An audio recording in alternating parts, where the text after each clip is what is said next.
The PlayStation is home to an insane amount of racing games, but little did you know that it has a very limited selection with motorbike racing games. Luckily for you, I've spent time playing every single one of these PS1 motorbike racing games, so you don't have to. And let's just put it this way, there are a number of worthwhile titles, but there's also plenty that are kind of a mixed bag that will cater from good to bad and in between. But I'll let you be the judge of that. So we will have a look at the games on this list, and then you will be able to decide for yourself which would you think is the best motorbike racer on the system. What can I say about Road Rash that you probably don't already know? It was one of the earliest games to be released on the PlayStation way back during its launch period in 1995, and the game was also a port of the original Panasonic 3DO version, but the PlayStation, alongside of the Sega Saturn, improved on its visuals and gameplay elements to just make for an overall more exciting and more fun experience. I still consider this game to be the most definitive version of Road Rash on any system, and me personally, it's the best in the entire series still even to this day. While the game did transition into 3D further on in the PlayStation's life cycle with Road Rash 3D, Road Rash Jailbreak, and even the N64 getting its own version of Road Rash, and they're all good games in their own right, but they don't have a patch on this here version of the game. The fast-paced, frantic nature of this original style of game dates back to the early days of the Sega Genesis or Mega Drive, and for me personally, my first experience of Road Rash was with the second game, Road Rash 2, on the Sega Mega Drive way back in 1995. That'll tell you how long ago this is since I was playing those games, but it just was a fantastic experience and it was so addictive. And then when I finally got to play the PlayStation version in late 1996, it brought everything to a whole new level. It was even more faster and more frantic than I'd ever seen before. If at anything, like when you played other games, especially during the first era of the PlayStation, when you had Ridge Racer and you had Destruction Derby, you'd Wipeout. And while Wipeout was a very fast paced game, and it still is very frantic if I'll be honest, but Road Rash was right up there with it in terms of its just intense, insane nature, and the fact is that you had the combat elements with it as well, and it increased in difficulty the further into the game that you got. This in many ways for me is a masterpiece. It's one of my favourite games of all time, and it's definitely without a doubt one of the best motorbike racing games on the system. While you did have later versions with more simulation kind of focused elements that tried to cater to more realistic type of experiences, but then you also had the likes of the Moto Racer series among a few others that were also iconic in their own right. But for me, Road Rash is quite simply the first and the most iconic bike racing game on the PlayStation, and I think it will always be that way, because when we think of bike racing games, Road Rash usually comes up on top of the conversation more often than not. It's just an iconic piece of history, and it's such a great game to boot, and it's just as playable today as ever, and it also is home to one of the greatest soundtracks ever created for a video game. And you have the likes of Swerve Driver, Monster Magnet, among many other iconic rock bands of the 90s. This game is just a powerhouse of many different elements, and it brought the sense of style and music to the masses with the PlayStation, as we were not only still in a transition from getting used to adapting to 3D games, but we were also being experienced to superior audio quality with being able to play our favourite music and even to listen to bands and tunes that we had never heard before that were just standout features in their own right, and that still hold a place in our minds even today looking back, as they produced some of the best memories that we've ever had in gaming, and this game alone is right up there with that. So what else can I say? You need to go back and re-experience this game. I still go back to this game every so often, and if you're a fan of any of these games in the series, you owe it to yourself to relive the nostalgia from this excellent game.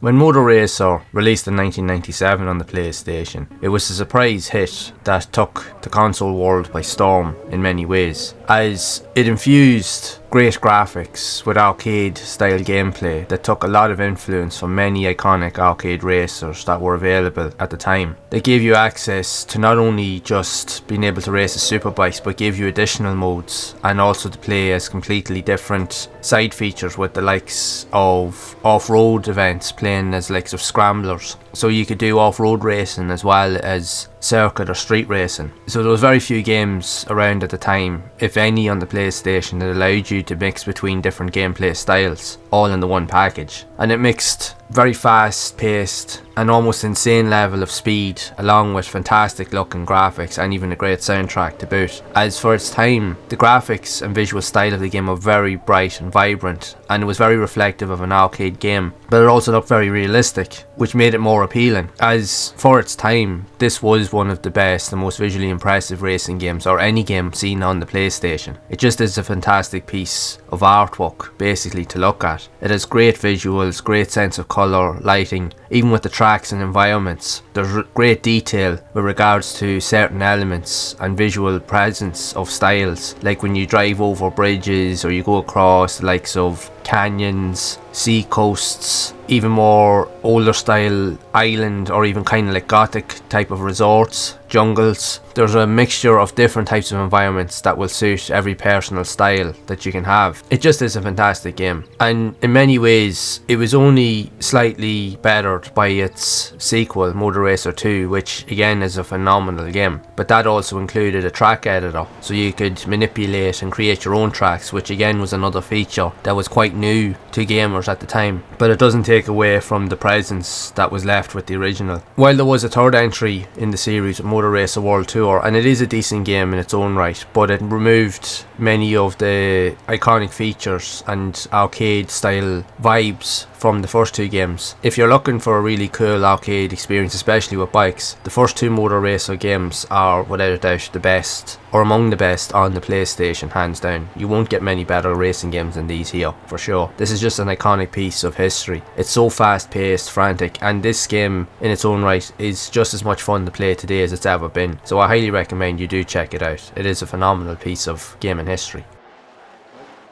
Castrol Honda Superbike Racing was one of the first simulation focused bike racers on the PlayStation when it released in 1999. Everything before it, when we look at the likes of Rash, Moto Racer, among a few others, they were all focused really on arcade elements. So this was a change in direction with regards to bike racers at the time. So it mixes a combination of elements, both with season championships, you have access to different features with assisted controls, which wouldn't really have been a thing in many games seen at the time, where you had a diverse selection of tracks from either real world locations or made up locations, and you were able to race in both multiplayer, split screen, or even in single player championship modes to rise to the top of the ranks to win various championships on offer as your favourite racer. While it does have some unique elements, the game didn't get the best of reviews at the time, stating it to be very sluggish and a bit on the clunky side, and even more so boring in terms of its visuals. And while it's not the best looking, visually impressive game on the system, it does have enough unique appeal as it tries to cater for a more realistic approach, as at the end of the day this is more of a simulation focused racer above anything else. But if you are into these type of racing games and you want to play something a little bit different that wasn't often seen on the PlayStation, then this game is worth a look just for that reason alone. Now it may not be for everybody, but for the select few will find some enjoyment out of it.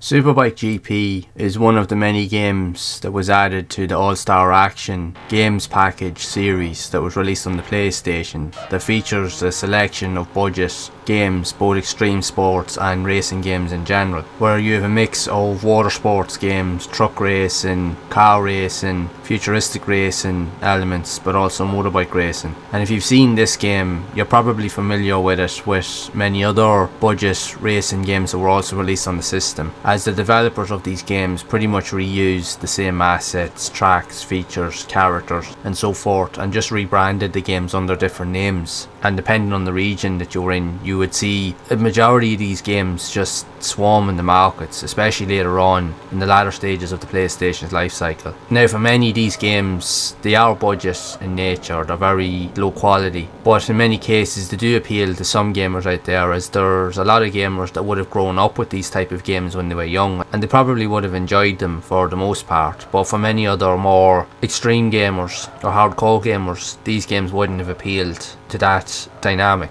And the reality is there's a massive amount of these games that were just flooding the market on the PlayStation back then, that ideally if you've played one, you pretty much have played them all, because they're technically all the same, just bar maybe a few track layouts or just a few colour changes of the characters, but ideally they're all identical. There's very little difference in what they offer, virtually none at all if I'll be honest, but it is what it is. That's just the way games were back then. But it does offer up something a little bit different, but I will admit it's not the most authentic racer. It does go for more of an arcade approach, but you do see that in its quality, as although graphically it's decent, but the play characteristics and the controls are quite clunky and sluggish, and it's apparent with these type of games. But it is what it is. It's just another budget entry title, and it's part of a package of other games that were also released on the system. So if you want to try out one of these games, then feel free to do so. Now, they won't be for everybody, that I can guarantee, but they will be for a select few.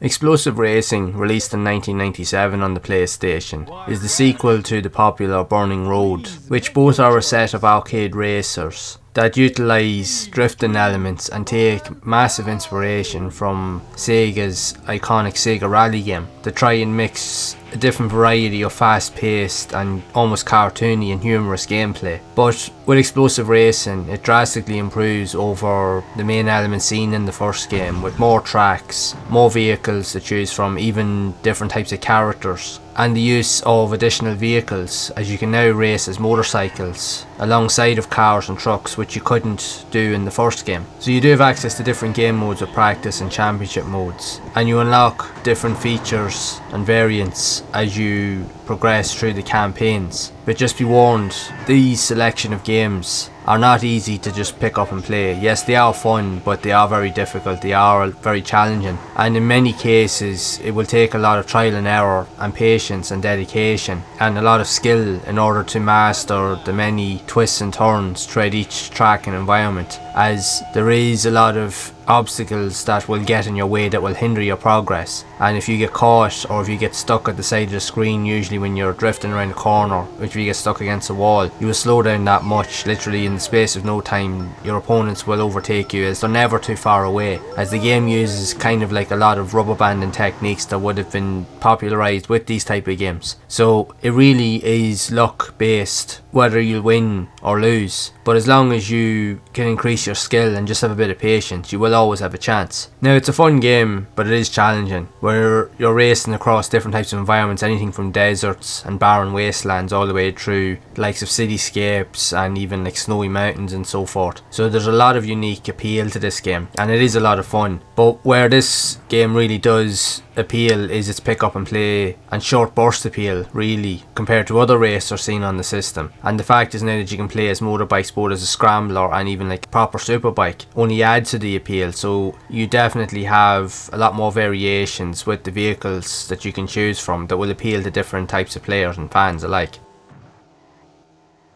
Castrol Honda VTR is the second game in the series of simulation-focused bike racers seen on the PlayStation that continues on the same premise of that of the original game. But when we look at it in a visual standpoint, virtually nothing has changed. It still has the same visual hub elements, it's still got the same sense of speed. While it is visually an impressive title in most regards, virtually nothing has changed. It almost feels like an add-on rather than an actual sequel. But it does have updated elements with regards to racer stats and the tracks that you race on, as it compares itself and focuses on the original 2000 World Championship season of the time. So it does have all of those unique attributes in play, but it just looks and feels like the exact same game from that of the original. And if we look at other titles that were also released on the PlayStation under XS Moto and even the Sports Superbike budget series of games, they all use the same engine, the same graphics style. Technically, these 5 games on this list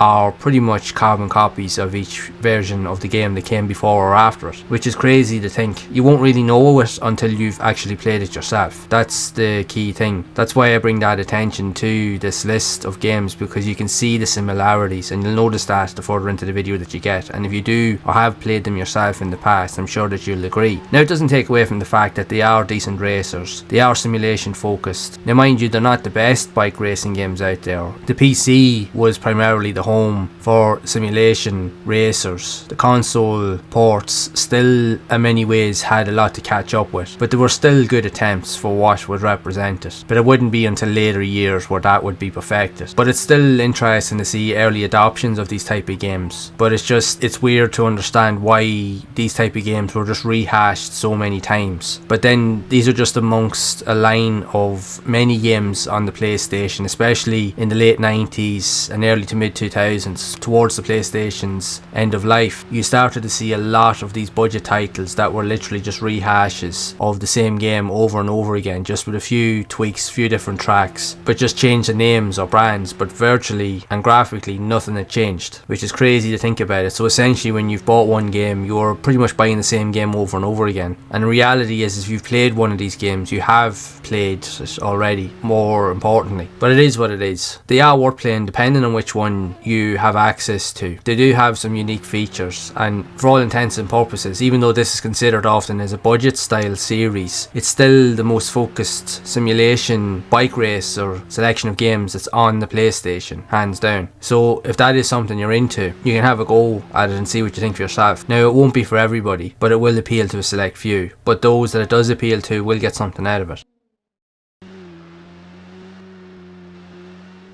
With All-Star Racing 2, there was a collection of games that ranged from truck racing to bike racing and with cars. But the main elements that you will see in the game pretty much remind you of other games that were also released by the same developers, as they all use the same features, graphics engines, assets. They're pretty much a carbon copy of everything that came before it or even after it. The developers just really like to reuse assets from these games and just re-release them under different names. But there is one major difference with this bike version of the game compared to other games that you would see being released on the PlayStation, as it definitely is better in terms of its, not so much visual appeal, but definitely in terms of how it plays, as it is a massive improvement ideally over other games that would be seen in other collaborations or games, as the handling is a lot more responsive, it's faster, it definitely makes it easier to get around corners, plus the overall sense of speed in the game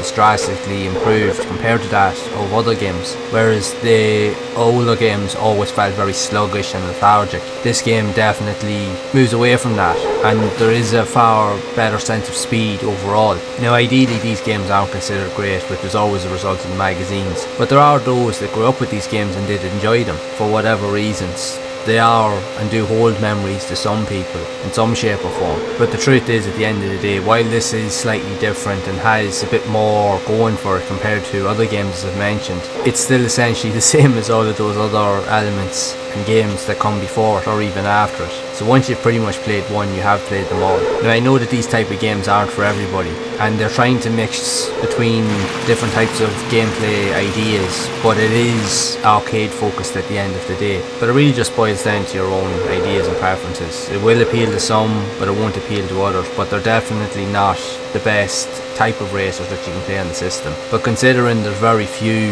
motorbike games on the PlayStation, this here particular version isn't an official single release on its own, as it was part of a collaboration with other racing games on a package. So if it is something you're looking at and you do enjoy these type of games, so there's no harm in giving this a look, as you will notice the differences between this in terms of how it plays and the overall sense of speed compared to other games.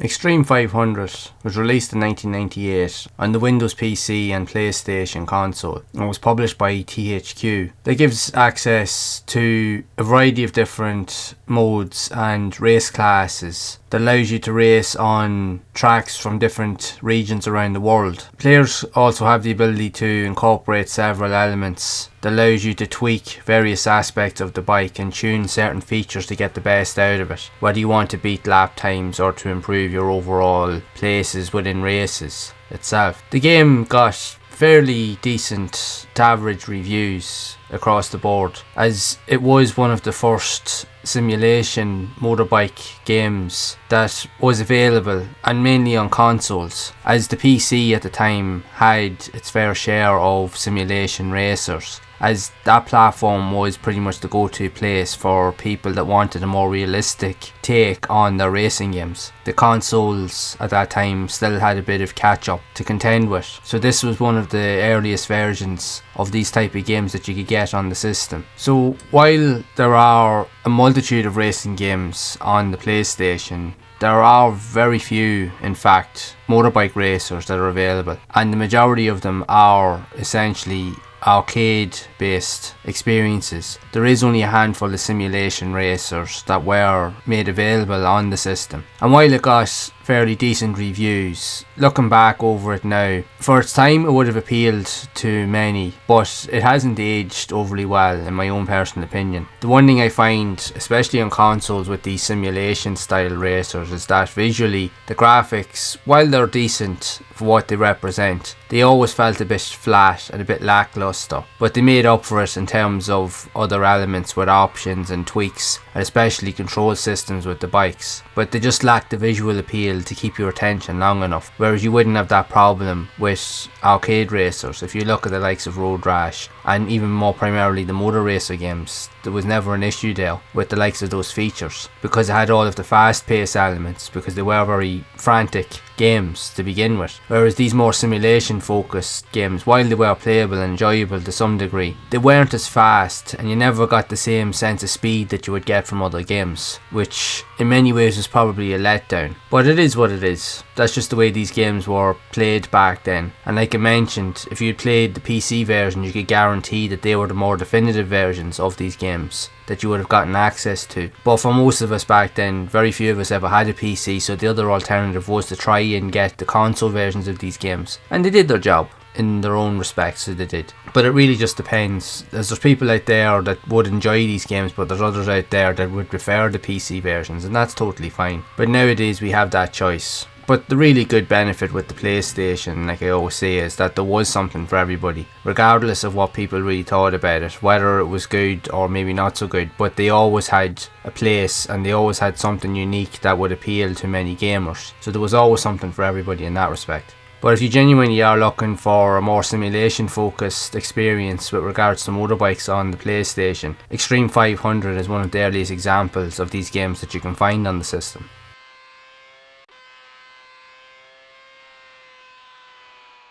Sports Superbike is a budget entry title that was released for the PlayStation in 2000. It was published by Midas Interactive and is a simulation focused bike racer, which was among the very few released on the system. But this game also utilises the same engine, graphics, features and assets that would have been seen in previous games with the Castrol Honda Superbike series, both the first game and its sequel VTR that would have been later released in 2001. Sports Superbike would also receive a sequel a year later with Sports Superbike 2, and the developers would also release another game using all of these visual aesthetics under XS Moto. So if you have played any of these games, you will notice the features. They all have unique style. They are very similar, but there is some alterations in terms of certain elements. Not so much the playability or the graphics, as they are nearly all identical, but there is some variations in terms of the tracks and some of the textures used on the likes of the racers and the bikes themselves. As compared to the Castrol games, they remove the branded features and textures to make their own makeshift elements, but it still plays virtually the same. Now, they are a budget series of games at the end of the day, but they play a lot better than most games you would see on the system, funnily enough. And they do also give access to analog support, so it will add a bit more diversity to the overall control systems and gameplay, and it will appeal to those that are looking for a more simulation focused approach on the PlayStation, as there was really very few of them out there on the console at that time. Back in those days, if you wanted to play simulation racing games, you primarily had to play them on the PC, as that was the go-to platform to play or experience those type of titles. So the PlayStation had a limited selection available, but at least this here was among those titles. But with regards to all of the names I've mentioned with the games, you can play them all and see what you think for yourself, but they are virtually identical in all respects. But it is what it is. That's just the way these games were back in the day. But they are worth a try if you're looking for something a little bit different, at least.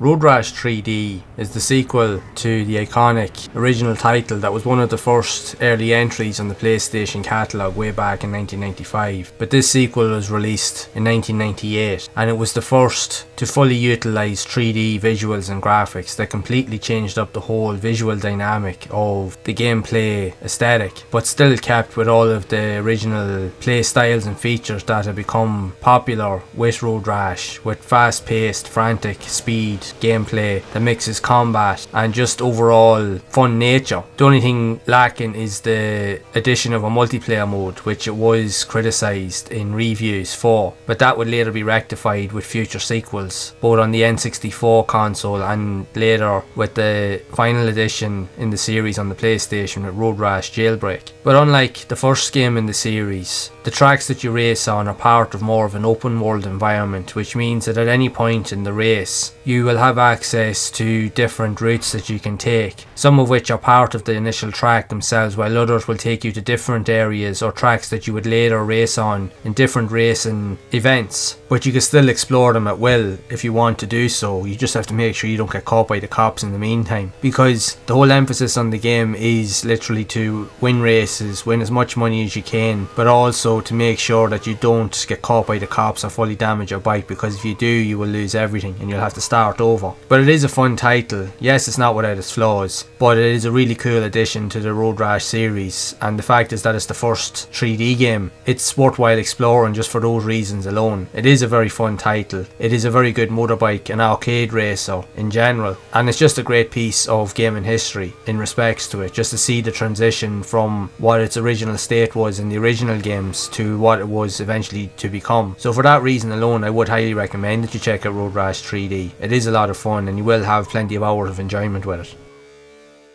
Superbike 98 is an unreleased demo prototype that was in the early workings or early access feature during development, but it never officially got a release. It was cancelled pretty much early on during the development of the game. What you see here is an early alpha build pretty much of the game itself. Now the game is playable and you do have access to one track and you can pretty much go around the entirety of the course itself, but there's no sound effects apart from an announcer at the start of the demo, but everything else is pretty much silent, but it's still playable. But for what it does offer, it does have some decent graphics and it showed that it was possible of what could have been. So pretty much the idea with this game would later go on to be seen in Superbike 2000 that was released by EA, as it was also created by the same developers. So you could consider this as an early addition or prototype to that game in many ways, as that has a lot of the exact features and gameplay style that would have been seen in the game, although the handling, as you can see, is slightly different with regards to how it feels and plays, as it can be a little bit on the twitchy side, but it's still a lot more realistic and more easy to use, especially if you compare it to some of the other racing games that would have been seen on the PlayStation during that time. So it showed that they were working on these elements, but it just was something that was never meant to be. But it's still a really cool way to see an early PlayStation game in development, or to see some iteration of the game currently in the works of that time. And while it never got finished, there are many of these games, there's quite a number of them actually, which I have covered in previous videos. I'll make sure to leave a link to a playlist down in the description below and here on screen. And there's a multitude of other games, or even games that did eventually get released, but they had early prototypes that were completely different from the final result, which is really cool to see the transition, but also to see the ideas behind the team's development ideas of what they were thinking about during the creation process. So these early adaptation prototypes are a really good way to understand these processes. And nowadays with emulation, we can get to play a majority of these early prototypes online. Now in many cases they can be hard to source, but if you do a Google search, there's a chance you'll be able to find it, and then you can experience it in all its glory. Now many of them are unfinished. In many cases a lot of the demos are broken, where you'll be able to play certain portions of it, but the rest of it will be virtually unplayable. But they still are worthwhile experiencing, just to get an idea of how games were developed, especially back in the early days of 32-bit and 3D gaming, and this is a good example of that. So it is worth checking out just for that experience alone, and even more so if you do enjoy motorbike racing games, it will be worth checking out.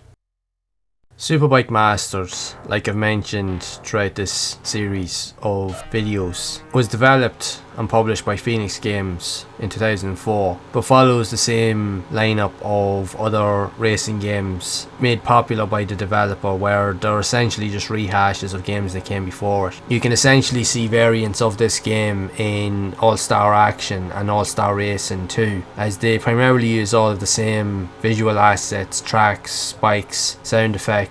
They're essentially the same game, just a few subtle tweaks here and there, with each variation of the game just having a slight variation in tracks as such. But the chances are all the tracks in this game, which there are 6 in total, there's a very good possibility that you've probably played on each of the tracks in those other games also. Now, they're a budget entry title with respect to it, and I know that for many people out there, they don't really enjoy these type of games, as again they're considered the early edition of more asset flip games. There's not really much difference in terms of how they look, feel and play, but there is a generation that would have grown up in the early 2000s when they were kids, and they would have enjoyed this type of game, as that's what they would have been exposed to back then. So it is what it is in that regard. For the more experienced gamers out there that wanted to play bike games that were a bit more authentic, this would not have been the game for it. There were better variations and better additions out there, like when you look at Moto Racer or even Road Rash, among a few others. There were better alternatives on the system, but even with that, there's really very little in terms of the amount of motorbike games released on the system. Like, if I look at the games that were included in the All-Star Action, All-Star Racing packages, with this and then a couple of other variants, there's 20 games in total, but out of those 20 games, there really is only between 8 to 10 original titles that have motorbikes in them. All the rest of them, like this here, are just essentially just re-envisions or rehashes of the same game over and over again. So that's what you'll come to expect with this type of game on the system. There are a lot of them out there.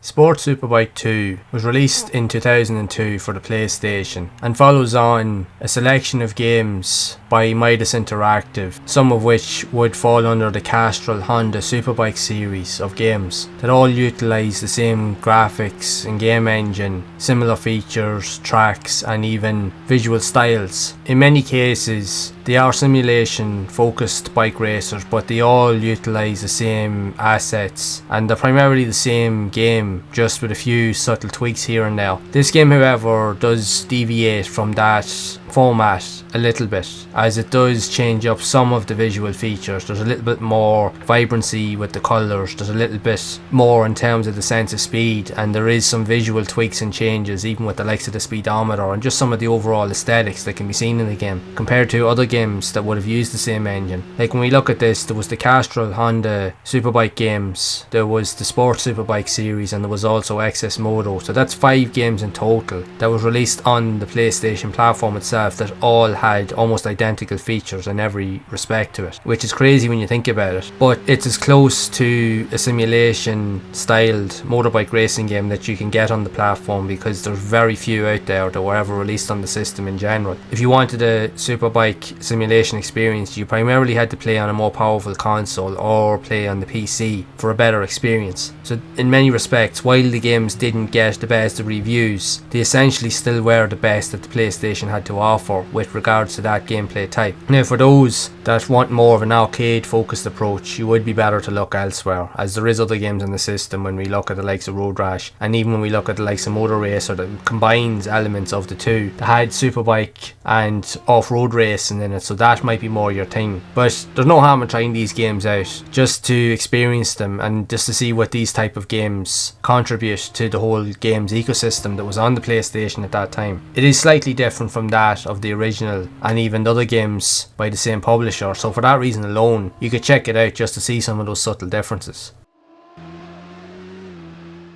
Moto Racer 2 is the iconic sequel that took all of the same elements and kept with the same formula that was seen in the first game, released only a year earlier, but added in more tracks, more environments, and improved on the graphics assets and just the overall visual quality of the game, but also added in a track editor, which was a rare addition in games at that time, that allowed you to manipulate or create completely new tracks from scratch using all of the environmental assets that were available. So you can manipulate different elements, from raising the track heights and lowering it to create dips, and you could literally create anything that you could think of within reason, which was a really excellent feature for its time. And in many cases, using track editors like these here would have been the entry point for many up and coming or wannabe games developers that eventually would go on to do this as a full-time job. So playing games like these with these cool features allowed for that entry point into that environment. But aside from the track editor, which I'm sure that many people would have spent countless hours and days creating all or any amount of ideas of their own vision of the best and perfect tracks, it's also home to one of the best arcade racers ever seen on the PlayStation. And like I said, it keeps with the same formula that was apparent in the original game with its fast-paced, frantic nature. But you have access to a multitude of additional features, modes, and with championships. So you have different championships based off of various customizations that wasn't available in the original game. So it just expands in many ways, but keeps the same aesthetic, which was the best part of Moto Racer, is that it was a purebred arcade racer, and it didn't try to change anything beyond that fact, bar just adding in some additional really cool features. But it just expanded on what was so great about the original game. There's great graphics, it's visually one of the most best looking or visually impressive games on the PlayStation in my own personal opinion. Definitely one of the best looking racers. It's also one of the most fast paced and frantic racers that you can get on the system. It's just insane in terms of its level of speed. And yes, it is challenging. That's the whole key thing. There's a really good mix of fast paced speed but yet challenging gameplay that will test you as a player, and it's a lot of fun. While there was an additional sequel with Moto Racer World Tour, it is a decent game in its own right, but that game moved away from the arcade elements, and it actually moved away from everything that made the original two games so good, which is a pity because the original two games had the perfect formula and balance of arcade aesthetics. So if you're looking for, quite simply, some of the best arcade racers that you can play on the PlayStation, hands down, the first two Moto Racer games are among and up there with the best that the console has to offer. There's just so much variety with its options, its features, tracks, and just the overall sense of speed is more than enough to keep you coming back for more. And the best thing about it is, with this game, because it's an arcade classic, it's timeless, because it's just as easy to pick up and play and have fun with now as it ever was even back then, which, if recording this video, is now 25 years old, which is insane to think about, that a game can still look, feel and play as good as it does. So it's another classic that I really recommend that you check out 100%. Ducati World released on the PlayStation in 2001, and the game would see ports released also on Windows PC and the Sega Dreamcast, although to mixed reviews, mainly due to some of the balanced features and inadequacies within the game that would lead to a level of frustration as you played. But aside from that, the game does boast a variety of tracks, but gives you selection of being able to play some of the most iconic race bikes from the Ducati brand. Although while you are limited to a select few at the start, you gradually have to unlock each of the bikes in general as you play, so it will require you to put a bit of time and effort in order to achieve all the unlockable features within the game. While it does have some unique aspects to the game, it's not without its flaws, hence the reviews, as it can be quite clunky and fiddly to control. But the computer AI is where the game becomes mainly unbalanced, as some races you can win very easily, but then other races, especially if you're using older style bikes, it's almost impossible to win a race outright, because there's always a really good chance that no matter how far you get within the race, your opponents are always there close to you, and they can literally just zip past you as in any moment whenever they feel like it. So you could literally be crossing the line and they literally will just come out of nowhere and just take first place without really any issue at all. So that can add to the frustration. So it will just annoy a lot of players. Now, it is what it is. At the end of the day, it's not the best racing game on the system, nor do I think is it meant to be, but it does have some unique quirks to it that is worth a look, especially if you're a fan of the Ducati brand itself. So for that reason alone, you might just want to check it out just to explore and to experience being able to race some of those classic bikes. But for everyone else, you might be just better off looking elsewhere.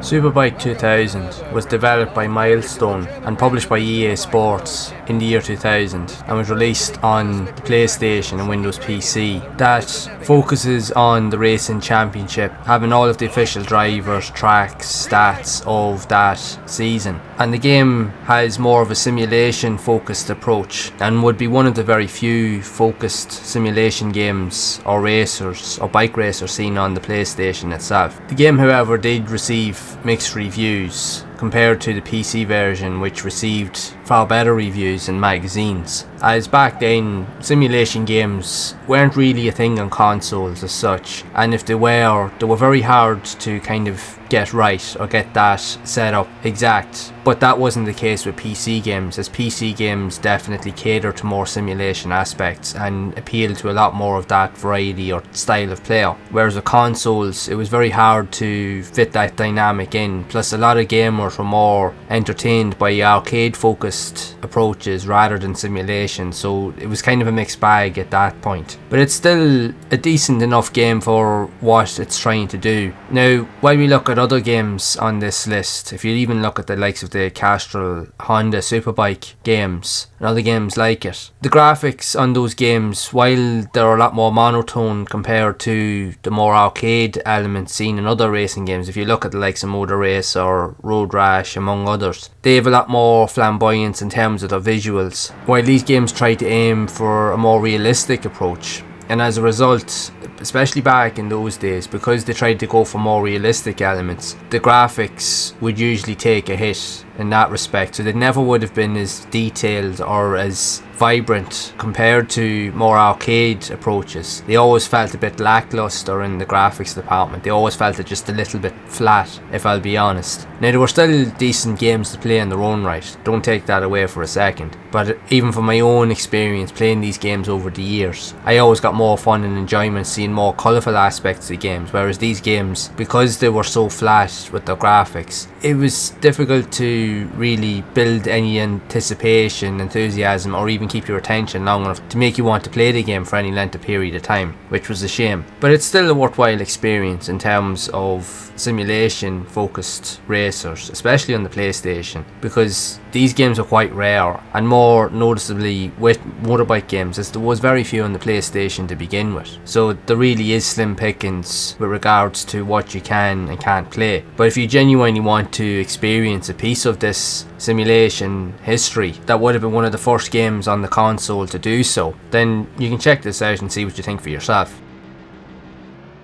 Kamen Rider The Bike Race was released in 2001 in Japan only for the PlayStation, and is part of the simple character budget entry series that was popularised within that region to make games more affordable for players that couldn't afford more mainstream and more expensive titles. But it also allowed developers with limited budgets or independent or indie developers or smaller companies to get their foot in the door with games development to enter into that environment at a more affordable level. Where this game comes in is that it is more of a spin-off compared to other games from the Kamen Rider series, as the game is popular in terms of the amount of games that were available and made on the PlayStation, as it covers a majority of different genres, all the way from fighting to action, and with this one racing. But this game focuses on arcade elements that you would see in more popular arcade games. If you look at the likes of Sega Rally, Ridge Racer, Daytona USA, those are pretty much the standard of what your typical arcade game would look like,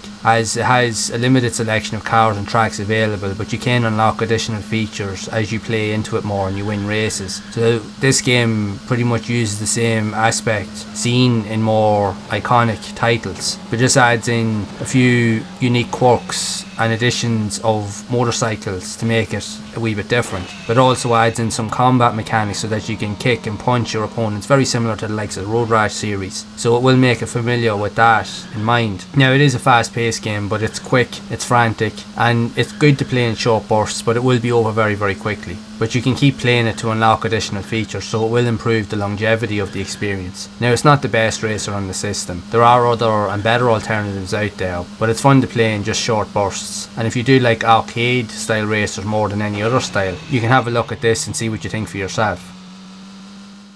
XS Moto is a budget entry 3D motorbike racing game that was released for the PlayStation in 2002 that follows a similar path and looks very similar and plays very similar to a lot of other games released on the system. Now, I know at this stage I may feel like a broken record to many of you, as I really don't want to keep saying the same things over and over regarding all of the games, or many of the games I've covered on this list, and this is among the 5 games that I have been mentioning that look, play and feel almost identical to each other, as they're typically just the exact same game, just a few subtle tweaks here and there, not so much in terms of the visuals but in terms of some of the textures with regards to the racers and the bikes, but the overall play and feel is identical to the other games like Sports Superbike 1 and 2 and the Castrol Honda games. I mean, if you played them all, they are the same game. There's no ifs or buts about it really at the end of the day. Now, I know that these games didn't get the best of reviews in magazines, some maybe a wee bit more than others. I think many people have probably copped on at that point that it was the same game just being rehashed constantly over and over again, but only a select few people would have really copped on to that back in those days. It's not until I sat down to play and tried to explore a lot of these motorcycle games that I realised that this is what was happening, and the majority of the games that were being released on the system a lot of them were just rehashes of similar games. Like, out of the 20 or so odd games that were motorbike related or that had variations of motorcycles in them, there's only a handful of them that are completely original. The rest all make up games like this here that are just literally just the same game, just rehashed under a different brand name or so forth. That's really all it is at the end of the day. Now, it's not to say that's a bad thing. Again, companies have to make money and they have to sell games, but I just think that there could have been a bit more originality with regards to some of the features and just being added. It doesn't take away from the game regardless of the reviews. Like, if you do like these type of games, it does play quite well. I know the controls can be a little bit on the sluggish side, but for what this game represents, and especially back on the PlayStation, it does a good job. As we all know that the PlayStation, while it was a fantastic console, there was still iterations of the control systems that weren't fully adapted to those systems, that still had yet to improve. But these games still tried to attempt to bring some level of realism to the console, and they did do it quite well, regardless of what people may think. But it really just depends on people's individual experiences and preferences. Some will like these games, some won't. But at the end of the day, I'll leave that up to you. Now, it's not to say that this here in particular is a bad game. It is decent, but like I said, if you have played one, there's a chance you've played one of the other games on this list, for sure. But regardless, I will leave that up to you. Moto Racer World Tour is the third and final entry in the iconic series to be released on the PlayStation in the year 2000, and tries to keep on the same lineage that was made popular with the previous 2 entries in the series, although it does make some drastic changes in terms of its gameplay style, control systems, and even in terms of the visuals. As while yes, the previous 2 games are among some of the most visually impressive racing games seen on the PlayStation in general, the third game really takes things to another step, as it quite possibly is the best looking of the 3 games in terms of its overall environment, layouts, even the features of the bikes themselves. It just feels like a better all-round title as a whole, but it does take away some primary elements that were iconic in the first 2 games, as the tracks, yes, were more in terms of the racing aesthetics, were more fast paced, and the track layouts were a lot more open ended. That is removed in the third game for more circuit based and more realistic environment approaches that wasn't really apparent in the first 2 games. So even though it's classed as being an arcade racer at heart, you can't help but feel that at times when you're sitting down playing it, that it feels like that there's more simulation elements creeping into it. and I think that's the direction that the developers probably tried to go with this game. And in many cases it probably reflects the reviews, because people were so used to seeing and playing the original 2 games in all their glory that when they came around to this 3rd game it just felt a bit off with regards to fans. But it doesn't take away from the fact that it's a bad game. It's actually not. When we look at the grand scheme of things, there's very few motorbike racers on the PlayStation, and Moto Racer World Tour is right up there within the top 5 or 10 of these type of games on the system. That will tell you the little selection that we have on offer. So if you do want a good solid racing game, you won't go wrong with this title. It is very, very good, but it just doesn't have the same pick up and play appeal that the previous 2 games in the series had. Plus, with it removing the track editor that was made popular in Moto Racer 2, will also add to that dynamic as well, where it will disappoint some players, because people like myself would have spent hours just sitting and designing tracks and just playing through them with your mates, whereas you won't have that feature in this game. So obviously it was removed in favour of more realistic approaches towards the gameplay. But it's still a good solid title. While it might not be considered the best, or even in my case my personal favourite in the series, I would still prefer the first 2 games if I'm being honest. But it's still a good solid title for fans of motorbike racing games, and it's one of the most visually impressive racing games, I will admit, on the PlayStation for sure. So for that reason alone it is worth checking out, just to experience something different.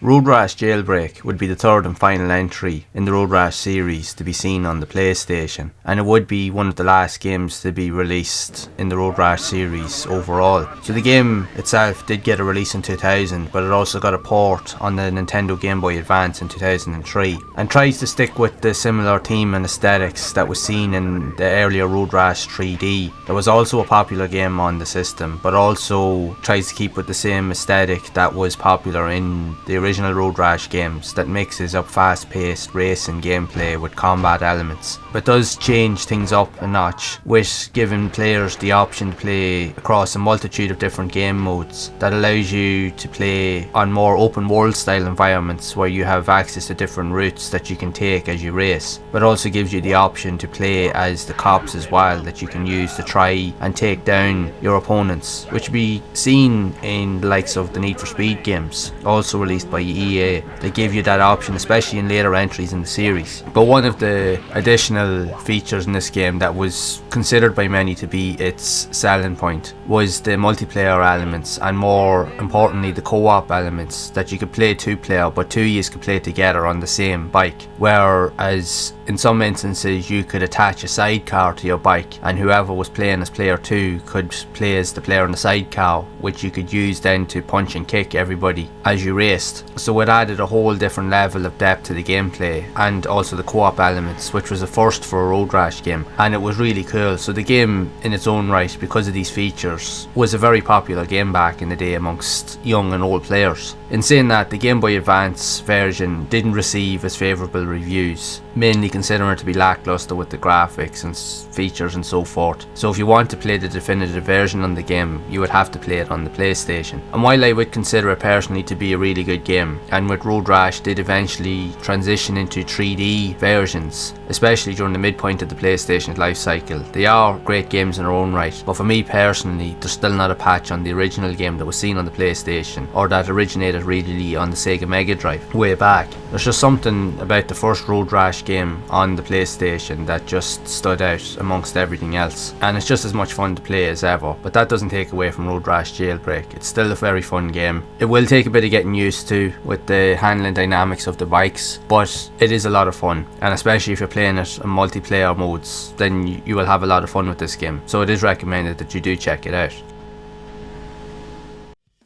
This list has covered all of the motorbike or superbike racing games that were released on the PlayStation, and as you can see, there is a variety in the terms of quality and gameplay styles that, while many of them are good and iconic in most regards, some are probably best left forgotten in all respects. But whichever game you decide to play or you have experience in, I would love to hear your opinions of these games if you have played them yourself or owned them back in the day, and what did you think of them overall. Which of the games on this list is your number one favourite Superbike or motorbike racing game that was seen on the PlayStation? So be sure to share it down in the comments below. And if you have enjoyed this video, make sure to leave a like. And if you would like to see more gameplay around these type of racing games that were released on the PlayStation, you can check out the video on screen to see more of those games in action. And as always, keep those gaming memories alive.